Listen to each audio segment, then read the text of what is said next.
She has been a great supporter of the forum, and thank you for bringing Robert to us today. Can Kate also come up here? There you are. Okay. Here. Just to make things a little more efficient, I thought I'd have all three panelists up here. Again, as with Robert, I don't think I need to read what it says in the program. And as before, there's also lots of information about all three of them on the internet. We have two short panelists. Each will be talking for about 10 minutes. And then we're going to go question and answers for all of them. And Dan, do we have a microphone that's going to travel around the room for the question and answers?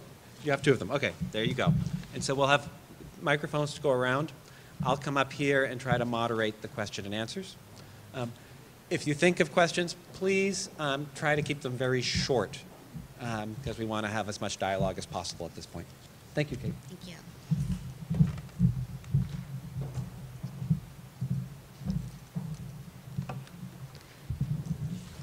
Good morning. I'm Kate Curran, and I'm the co-founder of The Giving Project. I'd love to spend my 10 minutes talking about The Giving Project, but I promised Dan Toomey I would spend at least a few minutes talking about my business experience and my transition from corporate executive to social entrepreneur. So let me start there. I am a recovering lawyer and GE alumna, having survived 10 years with GE's consumer finance division, its then third largest and most global business. I was most recently Vice President of External Affairs, responsible for government relations, strategic alliances with consumer groups, and Community Reinvestment Act investments. Essentially, anything to do with public policy. I'm not entirely sure that my experience is representative of the consumer finance industry because GE clearly has a very valuable and trusted brand. And I think, therefore, has to guard that very, very carefully.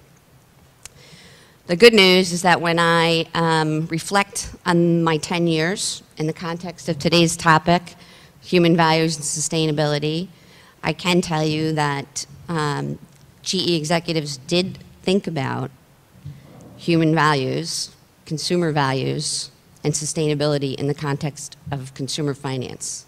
They did invest in a very senior executive, at that time myself, to help shape and frame all of their products with an eye toward consumer fairness.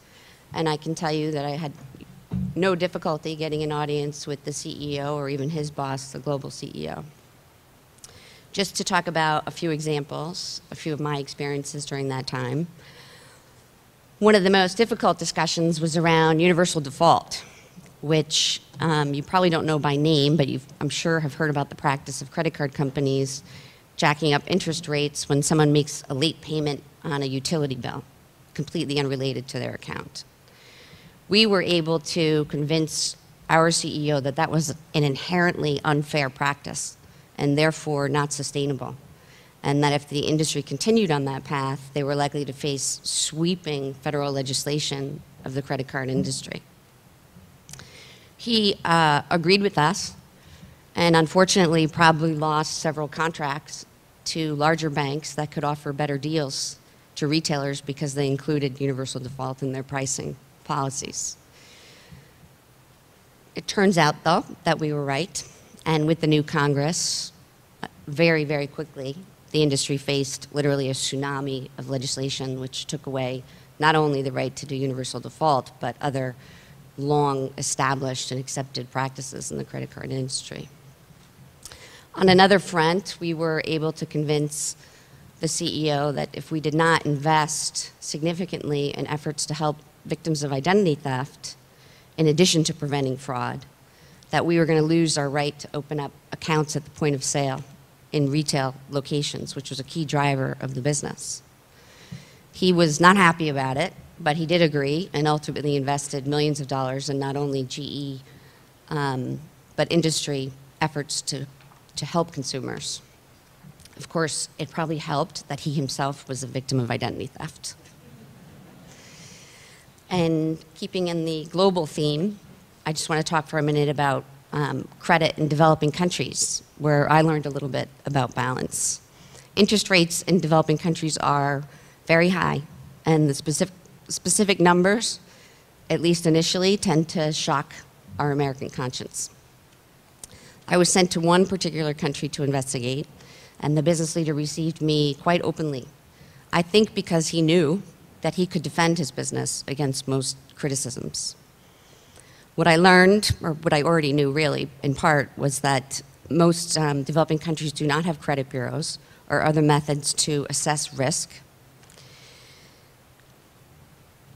And once a consumer or an individual in these countries does establish creditworthiness, the rates are in fact lowered.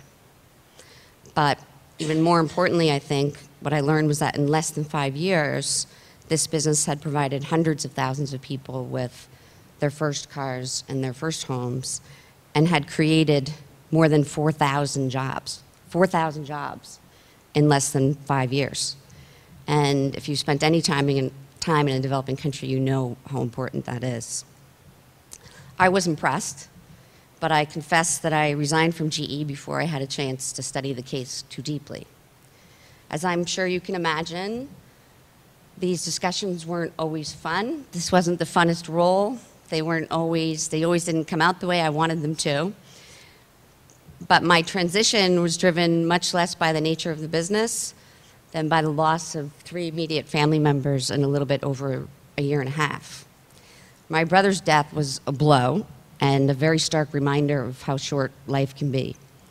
My parents' deaths, on the other hand, were marked with very large celebrations of long lives, incredibly well lived, honoring their accomplishments, contributions, and service that was so typical of the greatest generation.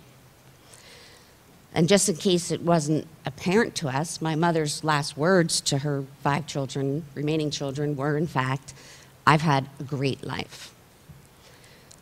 For me, it was, wow, a great life. What does that mean? And as I became absorbed in that question, 3 things became immediately clear to me. First, I wanted to be able to say that at the end of my life. Second, I knew if I was going to get there, I was going to have to get cracking pretty quickly. And finally, I knew that, at least for me, working at GE was not going to get me there. So I resigned from my position, and I spent a year traveling around the world, roaming the glaciers and the Andes and the barrios of Argentina, wandering the museums of Paris and the stillness of Normandy, volunteer teaching in semi-rural Tanzania, driving across the greens of Ireland, studying Spanish for several months in Spain. It was a year of heaven on earth for me, and it was also a wonderful course in both the largeness and greatness of the world and the commonality of its many peoples. And when I returned from this marvelous year, I regrouped around my own rediscovered passions, kids, service, and freedom, and founded the Giving Project.